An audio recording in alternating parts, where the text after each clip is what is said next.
gerente de pesquisa e desenvolvimento do Itaú Social.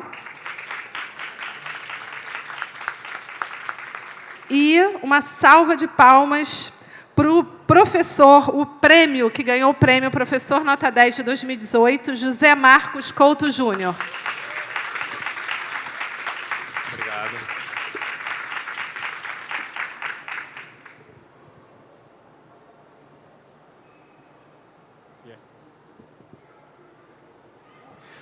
Aqui, pode sentar aqui. Isso. Oi, gente. Boa tarde, tudo bem? Boa noite, quase. Pode responder. Boa tarde. Ok, melhorou. Olha, eu sou Elter Duarte, né? Sou repórter e apresentador da Globo aqui no Rio. E como ela já adiantou, a nossa conversa hoje é sobre boas iniciativas no campo da educação. A gente vai mostrar exemplos internacionais e exemplos locais também aqui do Brasil, que foram retratados pelo nosso jornalismo, mais especificamente nessa série do Bom Dia Brasil, que a gente vai ver alguns trechos aqui, né, do que pode ser de bons exemplos, de boas práticas que podem ser replicadas com sucesso aqui no Brasil.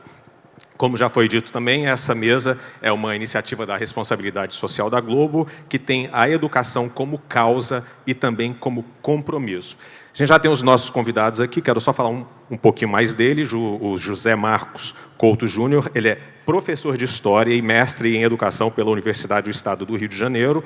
Em 2018, acho que todo mundo sabe, ele foi eleito Educador do Ano, né, no Prêmio Educador Nota 10, e atualmente ele é diretor da Escola Municipal Professora Ivone Nunes Ferreira, e ele escreve também na Escola Gestão Escolar da revista Nova Escola. Tudo certo? Ok. Deixa eu ver. Ok, tudo certo. Ok, beleza. Boa noite a todos.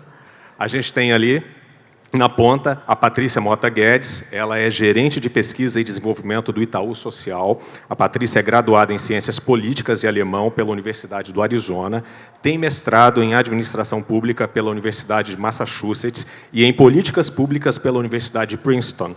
Coordenou programas de educação e saúde para crianças e adolescentes nos Estados Unidos e, em 2001, para nossa sorte, regressou ao Brasil. Tudo certo?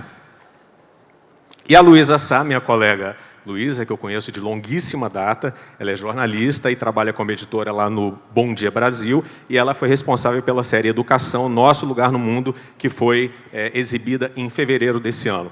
Antes da gente começar oficialmente a nossa mesa redonda aqui, eu quero dizer da minha felicidade, da minha profunda felicidade de estar aqui falando, ajudando a mediar essa mesa sobre educação, porque a maior crença que talvez eu tenha é que a educação, se não for o único caminho, é o caminho mais seguro para que a gente tenha um país e um mundo melhores. É com boa educação que a gente tem boa economia, boa segurança pública e boa saúde.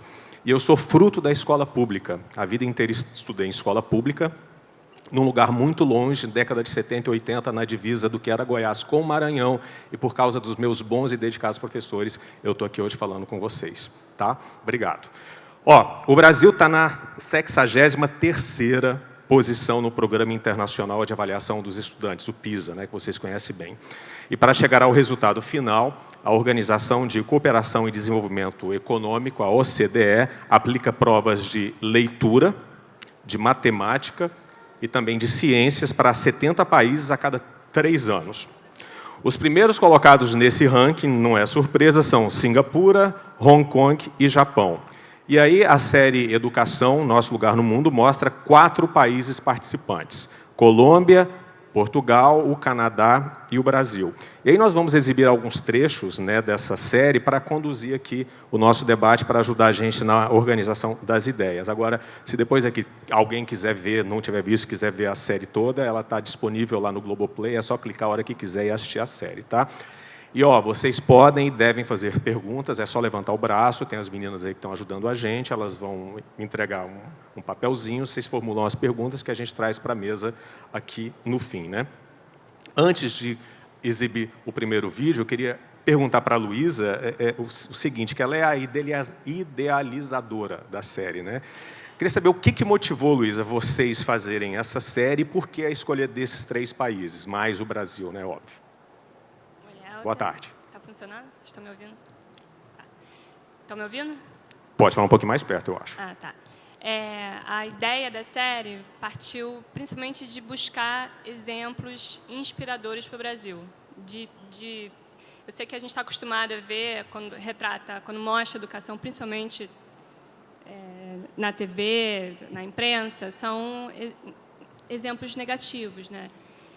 Então, a gente queria mostrar histórias inspiradoras, mostrar o que outros países estão fazendo, que estão conseguindo fazer com que suas crianças aprendam.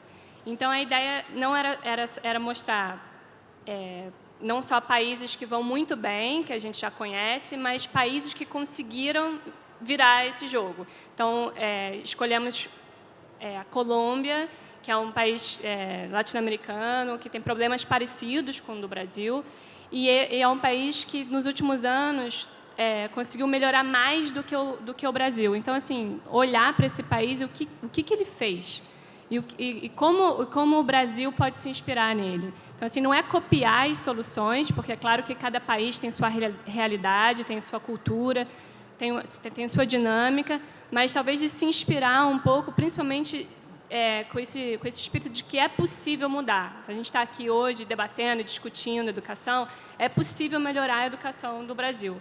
Então, assim, a ideia era mostrar países que conseguiram melhorar. Então, Portugal é outro país que conseguiu evoluir muito, que dentro da Europa, assim, nos últimos 20 anos, teve uma trajetória mais impressionante, assim, de evolução, de melhora mesmo.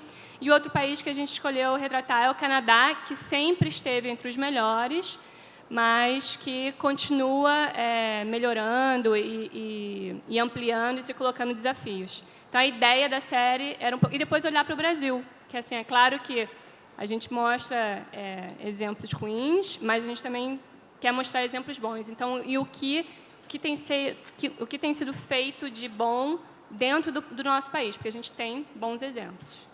Pois é, então, Luísa, vamos começar com a Colômbia, que, como você disse, é um país que tem problemas parecidos com o Brasil, violência, tráfico de drogas, problemas econômicos, enfim. Mas é um país que, em 10 anos, conseguiu superar o Brasil nesse ranking, não é isso? Então, vamos ver esse trechinho da Colômbia para a gente começar.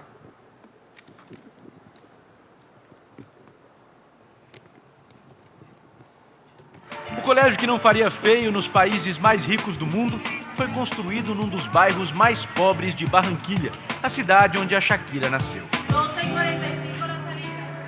E na escola dela, que música os alunos aprendem? Beethoven, respeite os mestres.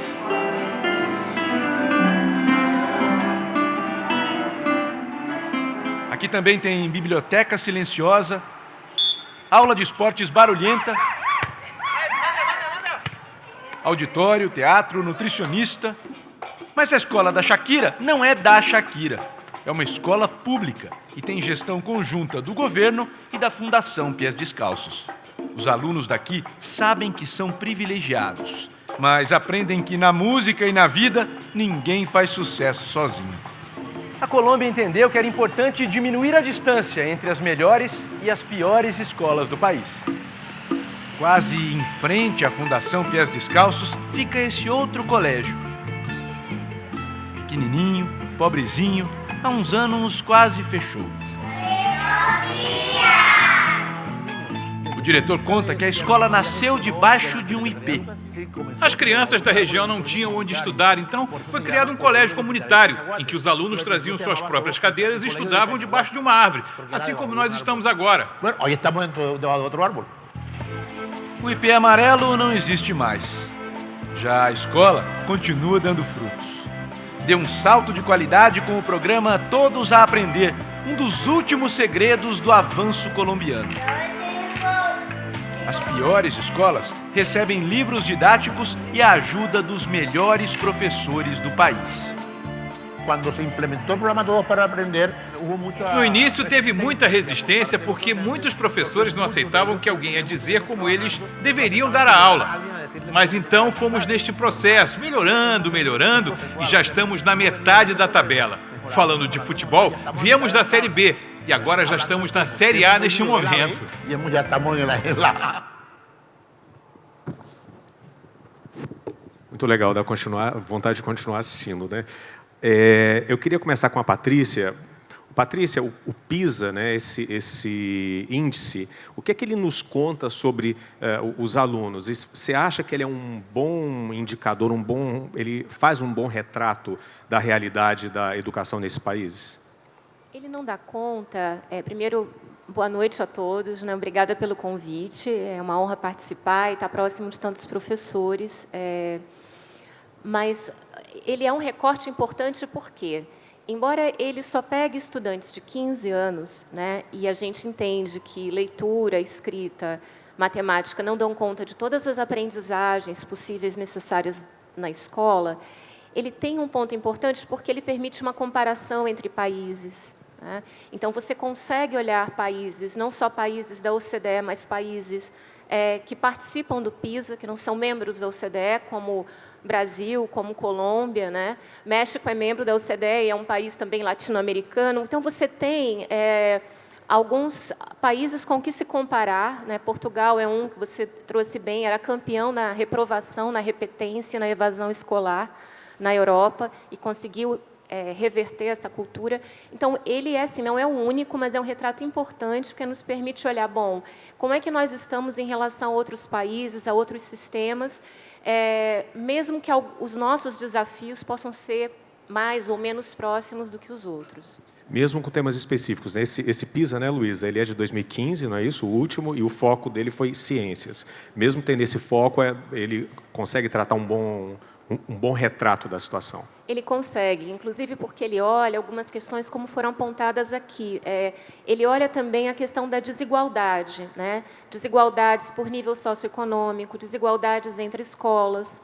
Né? Então, a gente também consegue desmistificar um pouco a ideia de que, por exemplo, a escola particular necessariamente é melhor que a escola pública, que é uma crença aqui no Brasil muito forte. Né? Os dados do PISA mostram que não é bem assim, que os alunos da escola particular aqui no Brasil ficam abaixo da média das escolas públicas fora. Então, nós não estamos assim tão bem na escola particular. E mostra também locais e movimentos de melhoria dentro do país também, dentro do país, do Brasil. Né? E o PISA também está se modernizando, né? Isso, a gente conversava antes, né, no intervalo, que o próprio PISA está continuamente se renovando. No ano que vem, o PISA vai aplicar avaliação de criatividade, né? Já também aplicou uma prova de resolução de problemas complexos, de resolução de problemas em grupo. Então, a própria tradição de só se avaliar, né, matemática e leitura e escrita, que são importantes, também está sendo questionado pelo próprio PISA, né, pelo próprio programa de avaliação. Luiz, a gente viu aí na reportagem que a reportagem mostra o exemplo da escola da Shakira, né, um super exemplo bem-sucedido, aliás, um exemplo de artista bem-sucedida que realmente se preocupa, né, com a melhora da educação e com o estado geral do seu país. E a gente mostra uma escola com pouca estrutura física e tal. E pelo que eu entendi na reportagem, o Estado dá uma atenção mais específica para as escolas que estão em pior situação, é isso? Manda para lá Sim. os melhores professores. Isso é uma política de Estado? Sim. Então, uma das coisas que a Colômbia fez foi esse programa, que chama Todos a Aprender. Então, ele escolheu, ele viu pelos dados, pelas provas, né, quais eram as piores escolas, ou as escolas que tinham pior desempenho, e aí escolheu os melhores professores para irem para essas escolas e ajudarem os professores que estavam lá dando aula a melhorar na prática de como eles poderiam dar aulas melhores, né? Então, até aquele diretor da escola estava contando que, no início, houve uma resistência, um estranhamento, né? Do tipo, o que essa pessoa, o que esse professor está vindo fazer na minha sala de aula? E que, com o decorrer do tempo, os professores viram que aquilo estava melhorando a qualidade da aula deles, porque funcionava como se fosse uma monitoria, né? Então, esses professores que foram identificados como os melhores professores, eles ajudavam ali no dia a dia, na prática, de como melhorar mesmo a aula deles. Então, no final das contas, eles sentiam falta. Esse diretor estava contando assim, que o dia que o professor, que era o monitor, não vinha, os outros professores perguntavam, mas cadê fulano, cadê Beltrano? Então, assim, é uma coisa que funcionou muito. E isso, na prática, os dados mostram que funcionou. E isso funcionou. Então, e aí mostra, assim, esse professor também, quando ele faz a brincadeira de que eles saíram da Série B e foram para a Série A, fruto desse programa. E não foi só essa escola. Foi um programa nacional. Então, um programa que deu resultado. Beleza. Zé Marcos, a gente sabe que uma das variáveis que interferem diretamente no aprendizado é a violência, né? A violência que não está só no entorno da escola, mas vocês todos sabem, já entrou dentro da escola há muito tempo. E você atuou dentro de uma área muito complicada no Rio, que é Realengo, que tem muitos problemas, como quase todas as regiões do Rio, mas Realengo mais especificamente. E foi nessa escola que você ganhou o seu prêmio. Como é que você trabalhou? Como é que a gente pode mudar a realidade de uma escola, a realidade dos alunos nesse ambiente? Então, Helter, assim, eu entendo que a escola ela tem uma série de fragilidades e a gente vai encontrar quando a gente fala da Zona Oeste do Rio de Janeiro como um todo. Hoje eu sou diretor de uma escola em Senador Camará, me mantive na Zona Oeste, e o projeto foi em Realengo. E é claro que a gente convive com a lógica da violência, infelizmente a gente naturaliza muito, às vezes, essa violência. É importante, na verdade, você apontar para os seus alunos que aquilo não é natural, isso é o primeiro ponto. Eu acho que o foco 1 é o aluno compreender que ele não deve se acostumar com aquilo. Não é o normal, né? Não é o normal. Por outro lado, eu costumo dizer que eu tenho muita facilidade de trabalhar com os meus alunos, ou quando eu estava em sala de aula, eu tinha muita facilidade de dialogar com meus alunos, porque eu fui nascido e criado numa realidade muito semelhante à deles. Eu fui nascido e criado em comunidade também, e tive experiências muito semelhantes a deles. Se eu disser para ti, Helter, que em determinado momento da minha vida eu também não naturalizei a violência, eu vou estar omitindo, eu vou estar mentindo. Acho que todos nós, de alguma forma, vivendo aqui. É isso, a gente tem situações de trem passando por cima de morto na linha férrea e gente acreditando que aquilo é normal. Enfim, são várias situações que a gente tem do nosso dia a dia no Rio de Janeiro e nas grandes metrópoles que a gente acaba naturalizando essas situações. Então, assim, o primeiro ponto eu acho que é mostrar para o aluno que aquilo não é natural. Mas, ao mesmo tempo, não adianta eu apontar que aquilo não é natural e não mostrar para ele possibilidades. O projeto Caravanas, no ano passado, ele tinha muito esse mote, de mostrar para o aluno que aquela realidade não era única, que aquela realidade, na verdade, ela poderia ser alterada e que esses alunos, eles deveriam ser protagonistas dessa mudança. Hoje, como gestor, hoje no gabinete da direção... Você é diretor de uma escola agora, né? Isso, eu compreendo que o nosso objetivo lá na Ivone Nunes, eu tenho 4 professoras da escola aqui hoje assistindo, então, e mais a coordenadora pedagógica, então eu acredito, na verdade, e a gente trabalha lá na escola com essa perspectiva, de que desnaturalizar não só a violência, mas as fragilidades da escola pública como um todo, trazendo para os alunos a percepção de que aquele espaço, sim, é um espaço para criação, é um espaço de construção de conhecimento, de valorização, de ressignificação, a gente vai estar num caminho legal, porque o objetivo da escola é isso, é trazer ferramentas para os alunos encararem a realidade. Mostrar para o meu aluno que ele pode ser um protagonista de modificação de espaço, de modificação de um espaço violento, eu estou dando ferramenta para ele trabalhar. Legal. Gente, eu recebi um dado aqui que eu confesso para vocês que eu não sabia, ou pelo menos não lembrava. A gente tem sempre a ideia de que o Brasil investe pouco dinheiro em educação, né? Isso não é verdade. A gente investe pouco mais de 6% do produto interno bruto em educação. Isso aí, se a gente for comparar com alguns países, com outros países, esse não é um valor pequeno. Mas aí o que acontece é o seguinte, a gente investe muito dinheiro no geral, mas quando vai para o per capita, por aluno, aí fica bem abaixo da média. Patrícia, o que acontece? O que acontece no caminho desse dinheiro aí? Se a gente investe 6% do PIB, depois no per capita é baixo. Então, acho que é importante você trazer esse ponto, porque muitas vezes a gente ouve, o Brasil até que não gasta pouco em educação, né? Quando eles dão, por exemplo, a porcentagem do PIB. Só que, primeiro, a gente tem a questão do nosso atraso histórico na educação. A gente tem né? A gente tem muita trajetória de desigualdade para corrigir. Então, o atraso histórico que a gente tem na educação, ele precisa, sim, de mais investimento. O gasto per capita por aluno na educação básica, e aí eu não preciso, acho que tem gente aqui do setor de educação aqui presente, a gente sabe que não é o suficiente. Você precisa, sim, de mais recursos para, por exemplo, uma medida que é fundamental em qualquer reforma do mundo, que é a valorização do professor. Né? Você não consegue avançar de forma sustentável na educação em um país se você não valorizar a profissão docente. Não só em termos de salário, de carreira, mas em termos de formação inicial, continuada e condições de trabalho, ponto. Então, isso exige recursos financeiros. E não é à toa que estados e municípios estão enfrentando uma baita crise fiscal, né? Em momentos de crise econômica, a porcentagem do PIB também não significa muito, porque o nosso PIB cai. Então, a porcentagem é muito relativa. Então, eu acho que foi muito importante você trazer isso, porque a gente ainda tem muitas medidas a serem feitas no campo da qualidade, das condições, das políticas, inclusive a política docente, que precisam ser asseguradas para reduzir desigualdades que o país tem, não só entre regiões, tá? Mas dentro de um mesmo município, entre escolas e dentro de uma mesma escola. Né, por nível socioeconômico, por raça e por gênero. Tem estudos recentes que saíram na semana passada mostrando que o nosso crescimento na Prova Brasil, municípios que conseguiram subir, na grande maioria, entre 2005 e 2015, subiram às custas do aumento da desigualdade.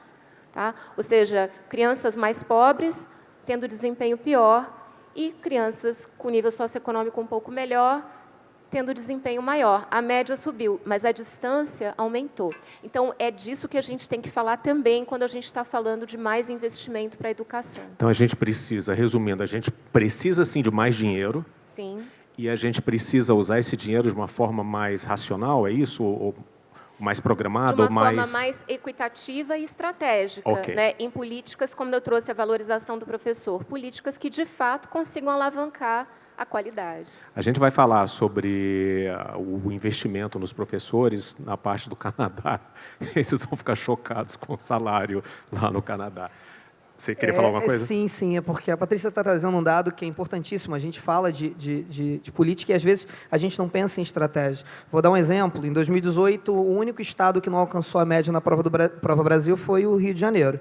E durante pelo menos 8 anos foi dado, por exemplo, uma bonificação para as escolas que conseguiam chegar a um determinado IDEB.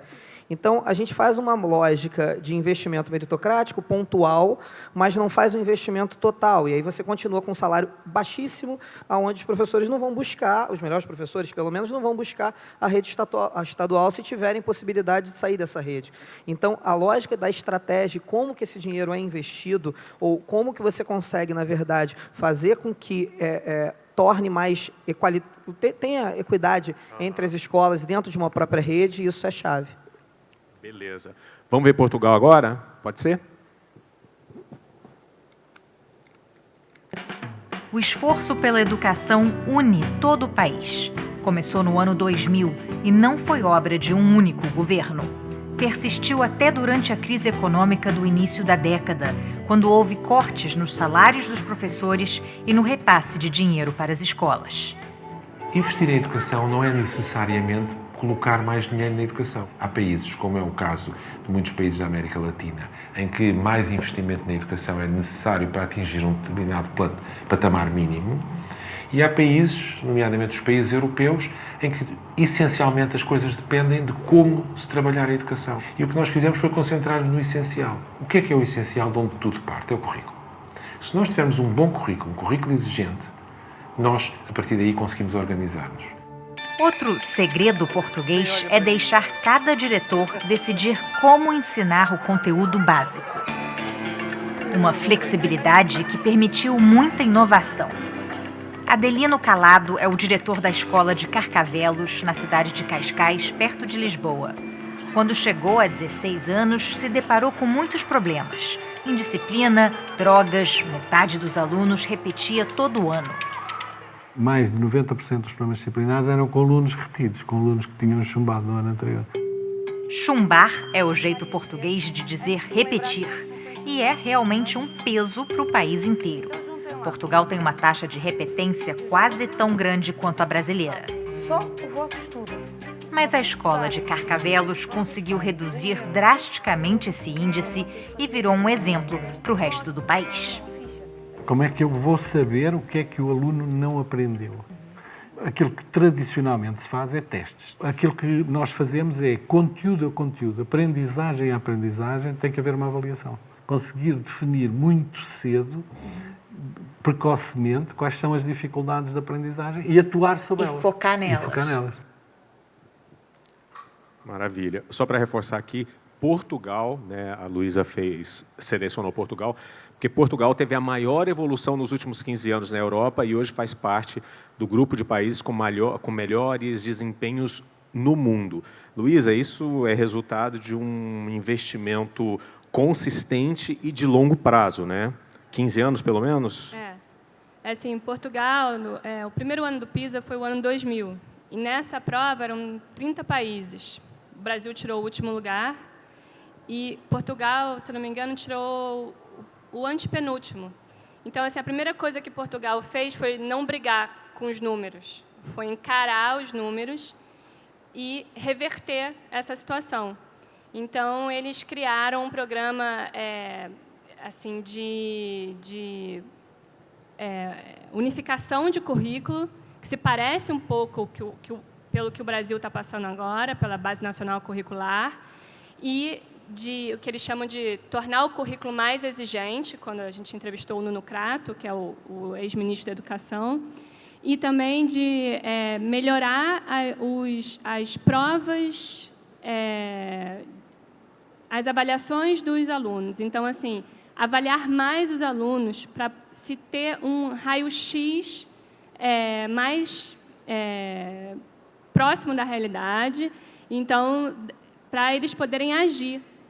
Então, assim, então, o que Portugal fez foi unificou o currículo, fez mais provas para poder ter um diagnóstico melhor do que eles precisavam fazer e depois passaram a dar mais flexibilidade e autonomia para os diretores e para as escolas poderem darem os seus conteúdos, né?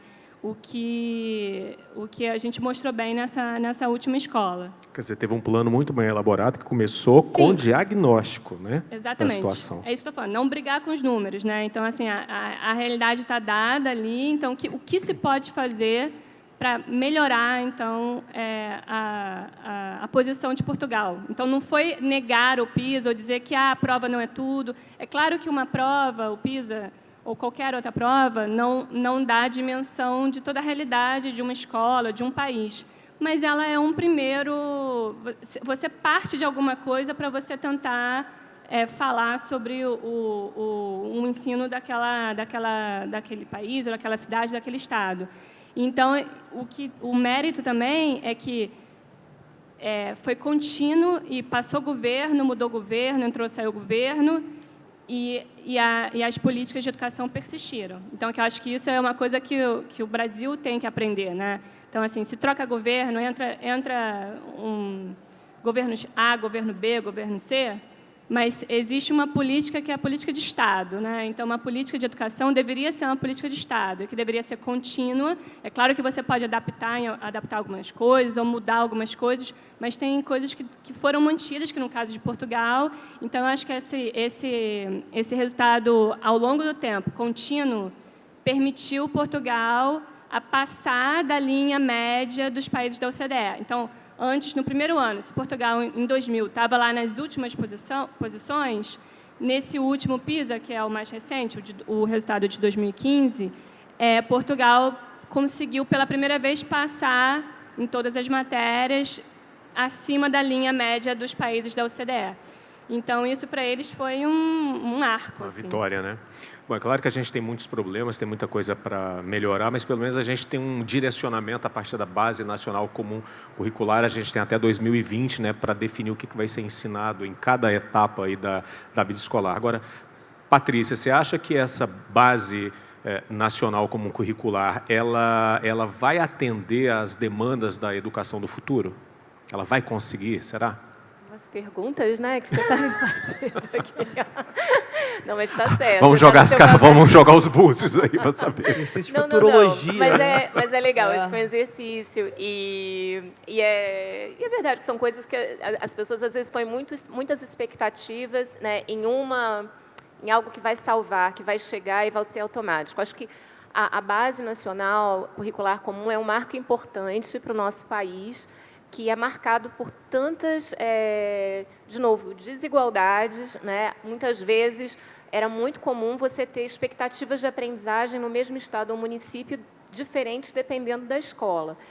Agora, a base não é currículo. A gente está bem num processo agora de implementação da base em que os estados estão aprovando seus currículos estaduais, as redes municipais que já tinham, como a rede municipal do Rio, por exemplo, a gente está aqui na cidade do Rio, ou outros, vão ou adaptar à luz da base, ou construir, porque muita rede municipal não tinha proposta curricular e vivia a partir ou do livro didático, a verdade é essa, ou de material apostilado, de sistema de ensino. Então, é importante você ter uma proposta curricular da rede, né? Então, nesse sentido, é um avanço. Agora, sozinha, a proposta curricular também não aguenta, né? Eu acho que o Nuno, o ex-ministro, fala do currículo como um primeiro passo, mas eles investiram de forma muito intensa na formação, e lá em Portugal tem um lance interessante que lá, além dos sindicatos de professores, eles têm as associações de professores, que são associações da sociedade civil, são espécies de grupos de professores que se organizam para formar outros professores, né, para fazer formação continuada. Eles são credenciados. Então, muitos ligados à universidade, outros não, são professores de escola que fazem parte da associação. Então, uma espécie de associação profissional. Eles tiveram um passo muito importante na implementação. Em Portugal tem um desafio agora também, que uma grande faixa de professores de Portugal está envelhecendo. Exato. Então, de como renovar essa massa de professores, né? Então, acho que essa troca acaba sendo muito produtiva também. Exato. A gente, na verdade, tenta repetir algumas situações que já rolam em Portugal. Lá em Portugal tem uma ação chamada TAPE, que são os Territórios Educacionais de Intervenção Prioritária. Territórios Educacionais de Intervenção Prioritária, são as TAPEs. E está dentro dessa política continuada de Portugal da última década e meia. E se a gente for imaginar uma TAPE, a gente está falando de quê? Existem espaços, existem nichos, existem lugares onde a escola tem fragilidades e a gente precisa intervir com o Estado de maneira particular e singular. Se a gente parar para pensar, no município do Rio de Janeiro, por exemplo, a gente tinha a Escola do Amanhã há 10 anos, pelo menos, que fazia a mesma política. A gente imagina, a gente fala muito, por exemplo, de Portugal, quando a gente imagina essa lógica de formação continuada, e é claro, isso é extremamente importante, mas a gente volta na lógica da necessidade, de novo, de você ter um investimento em educação, de você ter uma valorização do professor. 2008 foi decretado, por exemplo, a lei de 1/3, e a maioria dos entes federativos não respeitam essa lei. Então, por mais que você tenha, por exemplo, a possibilidade, ou grana, que seja, para fazer uma formação continuada oficial, talvez você não tenha tempo para fazer isso, porque você está tendo que trabalhar mais tempo do que deveria. Então, assim, a gente, às vezes, tenta procurar soluções muito no alto, mas está na base, está na base. Aí, só puxando o gancho da tua pergunta, da questão da BNCC, como a Patrícia falou, a base não vai ser a solução para muita coisa, ela vai dar um norte. A solução vai vir a partir desse norte. E aí, a gente precisa, na verdade, entender que base sozinha não é solução, PISA ou IDEB sozinho, índice não é solução. A diferença está em como que a gente olha para esse número, a diferença está como que a gente olha para essa base e como que a gente vai agir. E eu acho interessante que, no final, o que Portugal fala que faz com que a educação melhore é falar da questão da autonomia que você tem na escola. Então, a gente fala muito de base, a gente fala de PISA, a gente fala de IDEB, mas a gente está num momento, por exemplo, de diminuição de autonomia dentro da escola, com estado policialesco, com monitoramento, enfim. Então, é tudo muito contraditório a gente imaginar que fazer uma base, ter uma base nacional curricular vai trazer benefícios se a gente, em coisas mínimas, como, por exemplo, um diretor poder agir como diretor e buscar junto com a sua comunidade escolar o que é importante para aquele espaço, ele não tem autonomia para isso. Até porque a gente tem uma sociedade muito desigual, áreas e regiões muito desiguais, então, de repente, a necessidade da escola de Realengo não é a necessidade da escola onde você está agora, que é em Senador Camará. Senador Camará, Isso né? é interessante. Todo lugar que eu vou, para poder falar, para poder palestrar, enfim, de entrevista, me perguntam, mas o projeto Caravanas continua? Aí eu falo, continua. Como é que está? Não sei, está lá em Realengo, com a professora Ana Beatriz, que fez o projeto junto comigo, e continua. Ah, mas você não está fazendo na sua nova escola, que agora você é diretor? Não, porque Senador Camará tem uma série de outras demandas. Para começo de conversa, que lá eu trabalhava com crianças do segundo segmento. A escola de Camará, Ivone Nunes, é de primeiro. Então, agora eu estou trabalhando com criança pequena. Eu estou criando identidade. É importante demais, por exemplo, que a minha professora fale de sentimentos, como é feito pela Laís no segundo ano, que a gente trabalhe, por exemplo, aprendendo, minimamente, fazendo uma lógica de educação cruzada, como a Tatiane Pio faz na turma da educação infantil, que a gente trabalhe com letramento, que a gente trabalhe com leitura, como a professora Sheila faz no terceiro ano. Eu tenho várias outras demandas muito mais importantes do que trabalhar MPB na minha escola. Não que não seja importante, vai ser trabalhado em algum momento. Mas é a característica daquela escola daquela região. E Autonomia, então, né, gente? Se não tiver autonomia, importante. a gente não vai ter adequação. E no momento que a gente não tem autonomia, só para fechar essa ideia, dificilmente, o seu aluno, a sua comunidade escolar vai ter pertencimento da sua escola. Porque no momento que você não tem autonomia e você padroniza o ensino ou padroniza a educação de qualquer forma que seja, dificilmente você vai conseguir fazer com que o aluno se sinta pertencendo àquele lugar e que aquele lugar seja efetivamente um espaço agradável, um espaço para que ele queira estar. Maravilha. Vamos para o Canadá, então. O Canadá é um dos 10 melhores países no ranking mundial da educação, né? Lá tem ótimos, né? Acho que ótimos, né? Ótimos salários. Canadá é excelentes salários. Né? Eu tenho um tio que é professor no Canadá. Então você sabe o que eu vou falar Ele fica pedindo agora. para ir para lá, de vez em quando, dá quase vontade. Não. Fica aqui. Vai não, pelo amor de Deus, fica aqui. A gente precisa de gente como você. Então, o Canadá tem ótimos salários, eles investem muito na formação dos professores, e o resultado disso tudo é aluno engajado, que vocês sabem que faz toda a diferença, né, para o sucesso do projeto. Vamos ver, então, esse trechinho aí do Canadá. A aula hoje é o seguinte: o cristianismo nasceu no Oriente Médio e a palavra de Jesus está se espalhando rapidamente. E Zeus, o maior dos deuses gregos, não está gostando nada dessa história. Resolveu criar um site na internet. Chamou o João Lucas, que acabou de chegar do Brasil. Falar sobre os deuses gregos é a função de cada um. Mas aí você tem que escrever em inglês. Sim. E você acha que isso te ajuda a aprender a escrever em inglês? Ajuda bastante. Estou aprendendo palavras novas, além de eu estar aprendendo coisas novas que eu não aprendi no Brasil. Mas o que eu vejo é que você meio que está se auto-ensinando um pouquinho. Isso. A professora aí vira uma facilitadora, que de vez em quando vai na mesa para ver como está o trabalho. Eu quero que eles melhorem suas habilidades de escrita, de persuasão e também que saibam programar sites para outros projetos e para eles mesmos. E é aí que entra o professor de matemática, que também fica zanzando por ali. Mas quando ele vê que um aluno está com dificuldade em algo mais simples, como a tabuada, por exemplo, ele cria um grupinho e faz de um jeito diferente. Aqui os trabalhos são legais, são divertidos de fazer. Pois é. Não falou do salário aí, mas a reportagem falou que era o equivalente a 20 mil reais. 20 É. mil reais, é isso. É covardia, né? Eu não sei francês, que o meu problema é que eu sou muito ruim no francês, aí não dá para ir para lá. Mas esse foi gravado em Toronto, né? Que é o Canadá inglês, então... Eu também não é muito fica bom em aqui inglês, mesmo, não. Deixa por aqui. Perdeu. Ainda bem. Bom, Patrícia, a gente viu aí que o Canadá tem um modelo de educação super moderno, super avançado, né, com cruzamento de disciplinas, educação socioemocional. Isso é comum em outros lugares do mundo? Como é que são essas experiências? O interessante do Canadá é que ele é um sistema federativo como o nosso, né? Então, Toronto foi onde o começo da reforma, da mudança educacional no Canadá começou e depois foi para as outras províncias, né? Que seriam o equivalente aos nossos municípios, estados. Acho que um ponto interessante do Canadá é que ele também é um exemplo de reforma educacional por conta do engajamento dos professores na reforma educacional lá. Então, isso lá atrás, né? Lá atrás, né? Quando começou.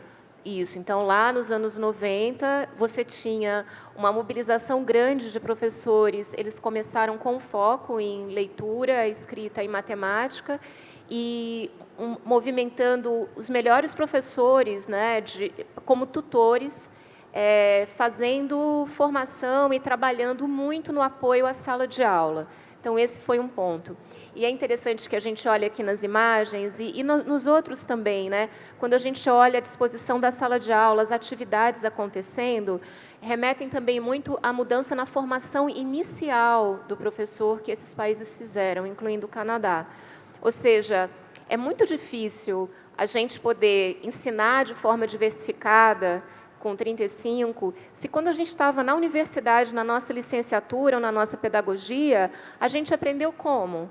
Com o professor como? Lá na frente, sentado fazendo na carteira, palestra. um montão de gente. Na melhor das hipóteses, dividindo em grupo para fazer seminário. Né? Não sei vocês, mas as estratégias de ensino que eu tive na minha formação inicial não foram nada inovadoras. Então, acho que Canadá se destaca também nesse sentido, porque ele foi um dos primeiros a fazer essa mudança também na didática de como o professor chega. Porque aí, eu acho que pegando um gancho, Zé, com o que você fala, autonomia sem apoio é perverso, entendeu? Que eu digo, tá, José, então, ó, você é autônomo, se vira aí. Né? Quantas vezes a gente faz isso com o professor? Ó, você é autônomo, entra aí na sala e se vira. E a formação inicial nesses países também precisou ser repensada para dar conta. Né? Não, o que eu acho legal é que tem um outro trecho, depois aconselho todo mundo a tentar ver a série, que mostra justamente um treinamento para os professores. Era num centro de treinamento para 300 professores. Então, mostra que... E fala exatamente desse desafio de você treinar professores para ensinar alunos numa perspectiva totalmente diferente, porque quando eles eram alunos, a sala de aula era uma sala de aula tradicional. E hoje em dia, quando a gente mostra a sala de aula ali no Canadá, a gente vê que o quadro negro está ali, mas que não é mais o centro, não é mais o foco. Você vê aulas que não estão mais divididas entre disciplinas assim, né, muito claras, os conteúdos se misturam. Existem projetos e o aluno se vê bastante dentro daquele projeto. Assim, aquilo está bem próximo da realidade dele. Então, assim, é uma coisa que às vezes é combinada entre aluno e professores, então é como mais customizada. Então, acho que isso traz, como você estava falando, traz o aluno mais para dentro da sala de aula. O aluno é mais engajado também porque ele se vê mais. Aquilo passa a fazer mais sentido para ele. Claro. E aí eu queria falar de outras coisas também. E outra coisa que eu acho bem interessante no Canadá, que a gente estava falando de equidade, de diminuição de desigualdades, o Canadá, 1/3 da população estudantil do Canadá é de imigrantes. Então, são alunos, são pessoas que vieram de outros países, de realidades completamente diferentes, às vezes de índices socioeconômicos diferentes, assim, e esses alunos eles conseguem chegar no mesmo patamar do que os outros alunos. Eles gostam de integrar, né? Isso faz parte da rotina deles. Lá então, na é um ensino de qualidade, de integração, e que acho que está numa vanguarda aí, e que eu enxergo, e mesmo assim eu enxergo pontos interessantes com o Brasil. Assim, quando a gente está falando de equidade e dessa tentativa de diminuição de desigualdade, e acho que o Canadá é uma grande referência do que assim de equidade, a Colômbia aquele outro programa que a gente mostrou, Todos Aprender, ele tenta diminuir a desigualdade na Colômbia, que é tão grande quanto a brasileira. Mas um estado que a gente vê que está conseguindo fazer isso de forma exitosa é o Ceará. A gente vai falar dele daqui a pouco. Deixa eu te perguntar uma coisa. Você acha que esse papel do professor facilitador é viável nas nossas escolas? Você já mostrou que na sua, você ganhou o prêmio no ano passado por causa disso, mas é uma iniciativa muito individual ali na raça, esse é o ponto. Eu acho sem que o apoio que a Patrícia falou que é imprescindível. Então, ano passado, no Prêmio Educador Nota 10, a gente teve 4.200 inscrições, 4.300 inscrições no Brasil inteiro. Esse ano quase estourou 5.000, deu 4.900 e pouco. Isso significa que são minimamente 4.900 experiências exitosas ou 4.900 experiências onde os alunos conseguiram compreender o sentido daquela aula, ficaram felizes e conseguiram perceber um conteúdo significativo ali dentro, a ponto do professor chegar e falar assim, poxa, muito legal, vou mandar para o prêmio. Tem uma frase que eu gosto muito de repetir, eu aprendi em setembro, quando eu conheci o Marcos Ribeiro, que também foi um dos vencedores ano passado do Educador Nota 10, que muita gente, quando escuta, se espanta. Que a frase é o seguinte: a escola pública nunca esteve tão bem quanto agora. E aí um monte de gente fala assim, primeiro, como é que é? Sim, a escola pública nunca esteve tão bem quanto agora. Mas em que sentido a escola pública nunca esteve tão bem quanto agora? A gente começou falando da questão do passivo que a gente tem. Até a década de 80 você não tinha lógica de universalização do ensino. Tem muita gente que fala, poxa, meus tempos na década de 60, legal, no quinto ano, na quinta série, você tinha o ginasial que não passava, tinha um funil, deixava quase todo mundo fora da sala de aula, e aí sim, você tem o creme de la creme, né? Os principais alunos passando. Hoje, a gente tem uma prática e uma lógica de universalização. A gente tem quase 100% dos alunos em sala de aula. E no momento que todos os alunos estão dentro de sala de aula, as crianças que têm idade escolar estão dentro de sala de aula, você traz para dentro da sala de aula uma série de problemas que antes a escola eliminava junto com o aluno que era eliminado. Isso é um ponto. Essas tentativas de aulas diferenciadas, elas acontecem, mas acontecem muito, muito, muito. Elas acontecem na minha escola, com as minhas professoras, elas aconteciam comigo na Átila Nunes, e com mais uns 2, 3 professores, minimamente, que faziam isso, a ponto de, num determinado momento, quando eu fui dar entrevista lá no final do Educador Nota 10, eu brinquei falando que a gente precisaria ter 12 prêmios do Educador Nota 10, um por mês, para poder premiar um professor que faz um trabalho desse. A gente fala muito no Brasil de avaliação de aluno, e a gente fala de PISA. A gente fala da necessidade, às vezes, de dar um salário melhor para o professor a partir da avaliação desses professores. Mas uma coisa que a gente dificilmente fala é de avaliação constante de políticas públicas. E quando a gente deixa de falar de avaliação de políticas públicas, a gente relega para a individualidade. A gente deixa com que fala das boas práticas, tem lá o José Marcos, tem o Marcos Ribeiro, tem o Micael, tem os professores Arabelli desse ano, tem vários professores que fazem trabalhos legais, mas dificilmente isso se transforma numa política pública de educação. Então, eu compreendo que o caminho é institucionalizar isso. Enquanto a gente não institucionalizar... Como em Portugal, no Canadá. Como em Portugal. É claro, a gente está falando de um país com... Portugal, 11 milhões de pessoas, a gente está falando de 211 aqui no Brasil. Então... Absolutamente diverso, né? Com N problemas, exatamente. Então, a gente tem um caminho muito longo a percorrer e a gente precisa entender que são várias frentes, mas se a gente não tratar a política pública com a seriedade educacional, com a seriedade que tem que ter, com avaliações constantes e com continuidade daquilo que dá certo, a gente vai continuar dando murro em ponta de faca, tendo um ou outro educador nota 10 de vez em quando vindo falar sobre uma boa prática. E eu acho que boa prática some no tempo, política pública não. Pois é, nem a hora ainda das perguntas, mas é que uma pessoa que não colocou o nome escreveu uma coisa aqui interessante que tem a ver com esse próximo assunto que a gente vai chamar. A pessoa, se tiver aí, até gostaria de saber o nome. Hoje pela manhã, o professor José Pacheco comentou que no Brasil temos várias Finlândias. Como pensar para além do PISA? A comparação é ponto fundamental? Eu vou chamar aqui o exemplo do Brasil, que a matéria do Bom Dia, que a série do Bom Dia Brasil mostrou, e aí a Luísa e a equipe dela, eles centraram no Espírito Santo e no Ceará, né? A gente vai mostrar aqui o Ceará, que revolucionou o ensino fundamental, vocês sabem, e conseguiu a 6ª colocação no IDEB. Então a gente vai ver um trechinho dessa reportagem, que foi a última parte, a última reportagem da série. Vamos lá. Uma boa escola é feita de profissionais bons, alunos que querem aprender e educação de qualidade. Não precisa estar lá todas as salas com ar-condicionado, coisa super tecnológica. É só ter alguém lá para ensinar as crianças, se preocupar com elas, que já dá certo. Eu costumo muito dizer para eles que eles são muito importantes, né? Eles vêm de uma comunidade carente, perdão. São alunos de uma comunidade carente, às vezes desacreditados, porque são de famílias humildes, né? Ainda uma espécie de rotulação, sei lá, como se, por ser daquela localidade, daquele grupo, não tivesse condição de se sobressair. E a gente coloca muito para eles que eles são importantes, que eles são capazes, que eles têm capacidade, e que chega de alguém olhar para eles e como se eles não fossem capazes, né? Então, Patrícia, eu queria começar com você. A gente tem várias Finlândias, a gente encontra Finlândias dentro do Brasil.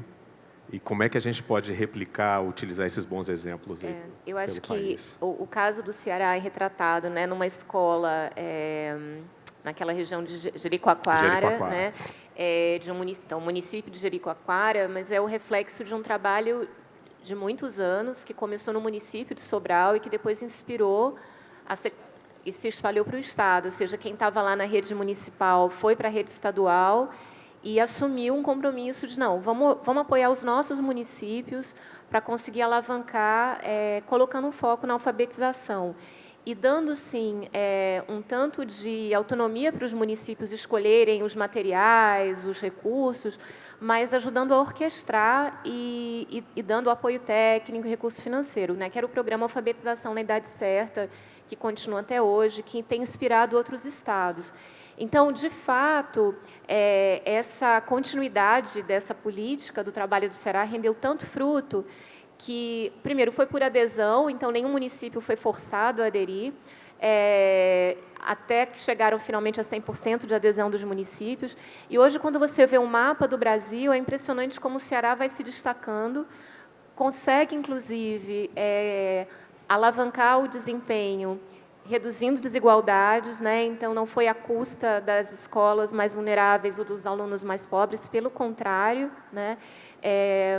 E, de fato, dando continuidade, fazendo um arroz com feijão muito bem feito, né? E dialogando, acho que num espírito muito republicano, sem filiação partidária. Então, por isso, quando eu falo espírito republicano, porque quem queria participar do PAI, que participava e tinha apoio.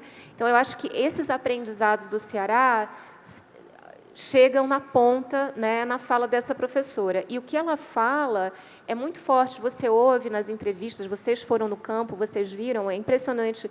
Está na fala de todos, né, de professor, de técnico da secretaria, das famílias. É uma cultura assim, de altas expectativas, né? Eles acreditam nas crianças, né? A fala, quando ela se emociona, né, está falando, primeiro, que ela tem alta expectativa de cada uma daquelas crianças, independentemente de onde elas vêm ou moram.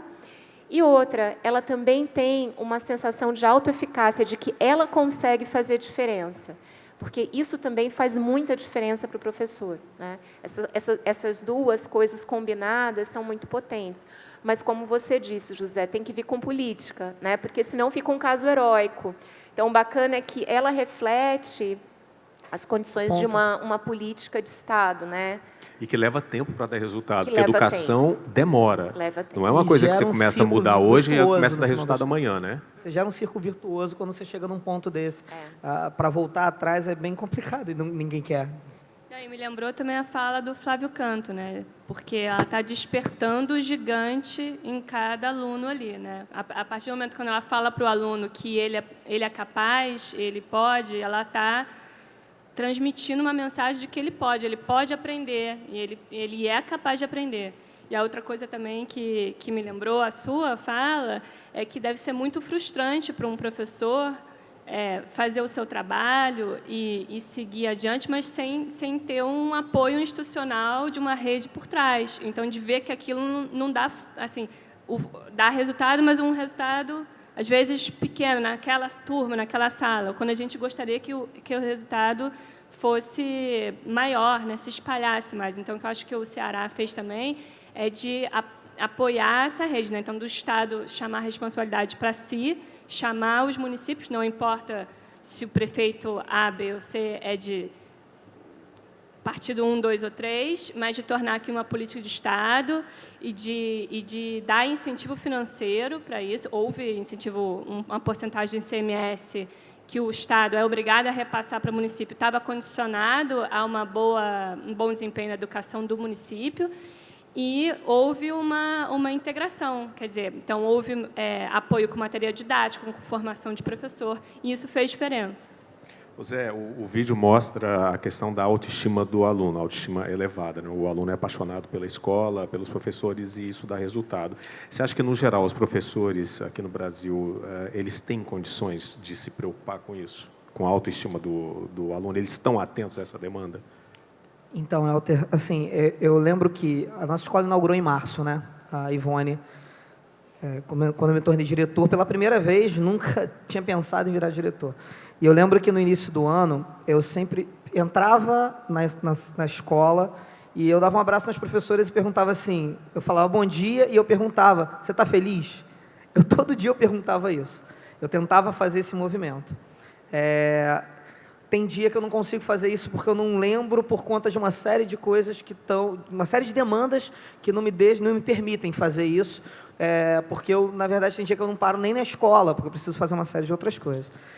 Mas quando a gente fala dessa questão de se preocupar com a expectativa do aluno, se preocupar com a autoestima do aluno, a gente está falando num ponto que hoje é muito importante, que se fala da questão da alfabetização socioemocional.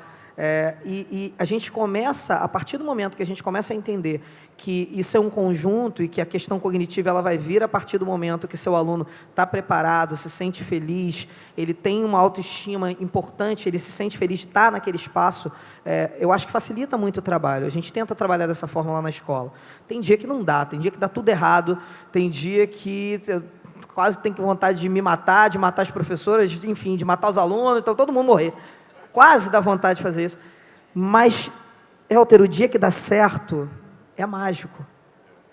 O dia que a minha professora chega para mim e fala, poxa, hoje eu peguei um aluno e estava conversando com ele, discutindo com ele a questão da emoção, peguei o bonequinho lá, o Tomás, que a professora Laís trabalha com o bonequinho, que leva para casa, e aí ela fala para mim assim, não, porque meu aluno hoje, ele começou a falar sobre ciúme. A ideia era falar sobre ciúme.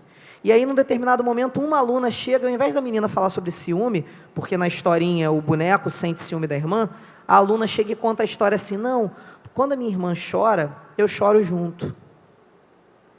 E aí eu entro na sala nesse momento e começo a conversar com os alunos e falo assim, olha, a palavra que a tia Laíde vai trabalhar com vocês mais tarde é uma outra.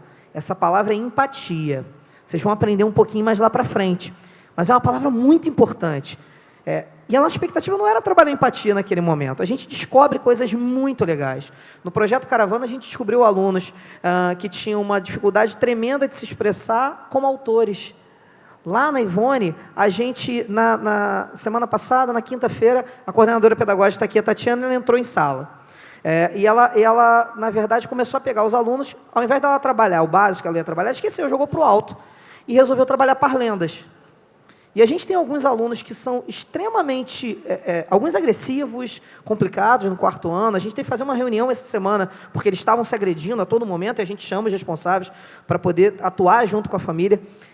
E aí tem um menino que ele sempre fica de castigo, sempre traz problema, sempre a mãe está brigando com ele, a mãe já chorou, já falou que não sabe o que fazer. E aí, como era uma estratégia, a gente tem aula até 2h, 2h30, mas esse dia foi até meio-dia. E esse menino ele ficou na escola por 2h30, fora da turma. Ficou lá. A gente tem uma mesa de ping-pong.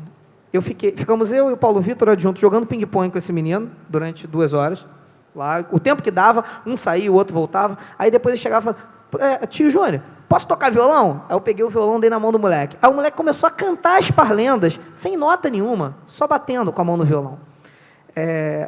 De novo, se a gente andar, se a gente não associar, no momento que a gente dissocia a questão da autoestima, no momento que a gente dissocia a nossa preocupação com o nosso aluno estar feliz, com o nosso professor estar feliz, e com a nossa comunidade escolar comprando a ideia de que aquela escola é um espaço para que se sintam bem, a gente se perde.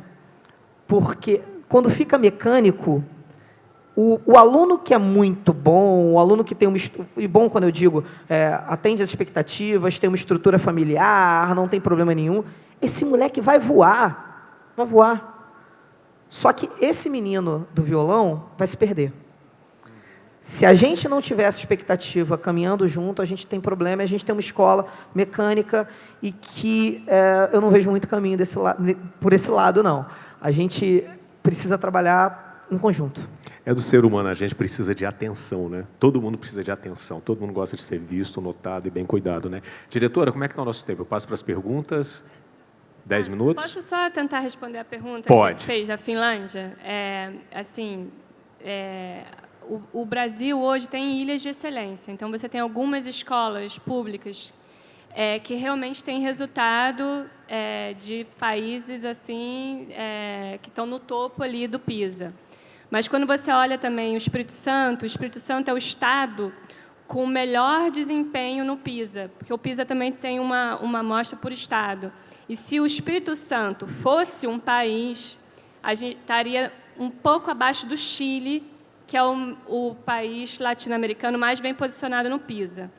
Então, eu acho que é uma tentativa de responder essa pergunta. Tá.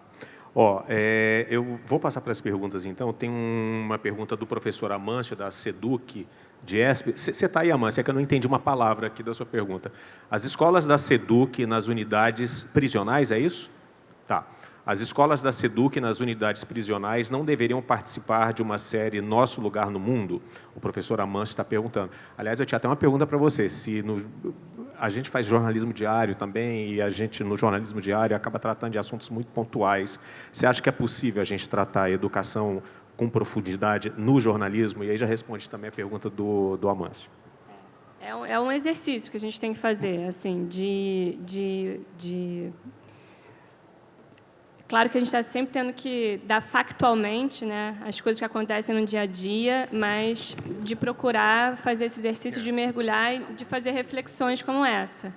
Eu acho que escolas, sim, deveriam fazer parte também da realidade. Às vezes é um pouco de desconhecimento, né? Então, eu acho que a gente tem que lançar, sim, olhares sobre diversificar o nosso olhar. Eu acho que quanto mais a gente mostra coisas que ainda não foram mostradas ou realidades que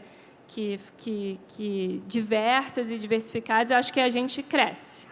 Então, eu cresço como jornalista e eu acho que o espectador cresce também. Então... A gente vai pensar sobre isso, viu, Amâncio? Eu gostei da sugestão. Um Globo Educação foi feito lá. E se o presídio é para transformar, a educação é... 16 escolas só em Bangu. Uhum. Ah, é? Um galpão da Quinta, onde muitos alunos saem para a UERJ. Você trabalhou em unidade prisional, você me falou agora. Pauta. Isso é uma pauta. Anota aí, Luiz, eu quero fazer, hein? Vou pegar seu contato depois. Eu fui estagiário da SEAP durante um período, eu dei aula em presídio durante 1 ano e 7 meses. No presídio, só que foi no Ismael Cirieiro, em Niterói. Lá era semiaberto, era uma estrutura que não era uma estrutura formal, na verdade, a gente fazia uma ideia de pré-vestibular, e eu lembro que eu tive 3 alunos que passaram para a segunda fase da UERJ. Só que, às vezes, assim, respondendo ao Amâncio, às vezes eu acho que falta um pouco de interesse da própria SEDUC de fazer esse movimento.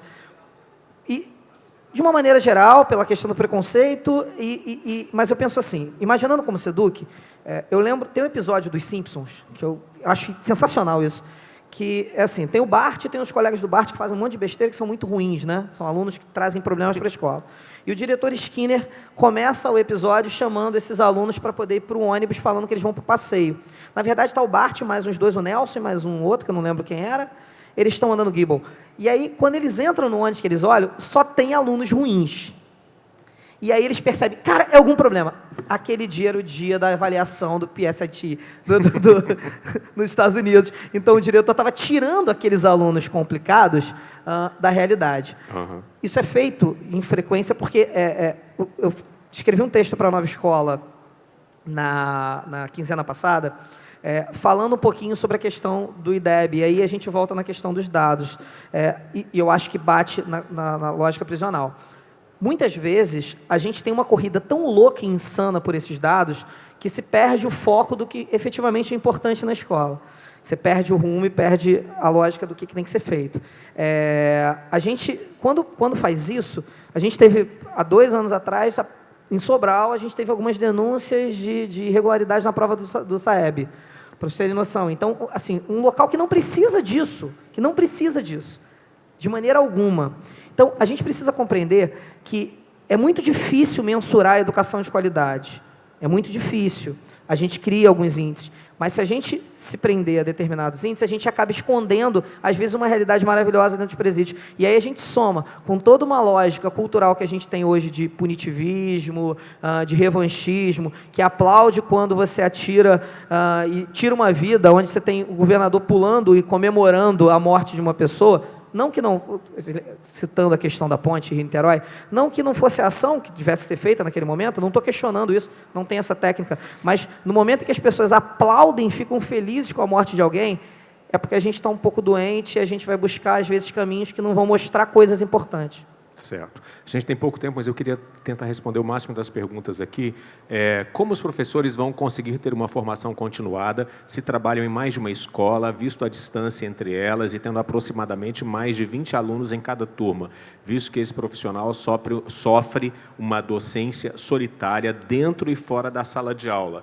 Vendo os recortes do documentário, o Estado destes países abriram um precedente para que houvesse uma ação local, para que houvesse uma reação dentro da realidade do espaço escolar. E no caso do Brasil, parece que no nosso país falta determinação para permitir esses avanços. Deem suas opiniões. Quem quer responder? Não vão. Não vão o quê? Não vão fazer formação continuada, porque a gente não tem essa possibilidade. A gente está dentro de uma lógica de corte de orçamento, de corte de investimento, né?